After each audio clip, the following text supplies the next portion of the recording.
আসসালামু আলাইকুম, সবাই কেমন আছেন?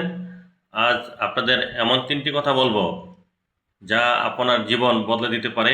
প্রথমত, নিজের উপার্জনকে গোপন রাখুন এবং বড়াই করা বন্ধ করুন। কারণ আপনার উন্নতি দেখে সবাই খুশি হবে না, কেউ কেউ হিংসেও করবে। দ্বিতীয়ত, কারোর কাছে হাত পাতার আগে নিজের সামর্থ্য দিয়ে চেষ্টা করুন। মনে রাখবেন, কষ্ট অর্জিত অল্প টাকা অন্যের দেওয়া লাখ টাকার চেয়ে দামি। তৃতীয়ত, আপনার মা বাবার সাথে প্রতিদিন অন্তত একবার প্রাণ খুলে কথা বলুন।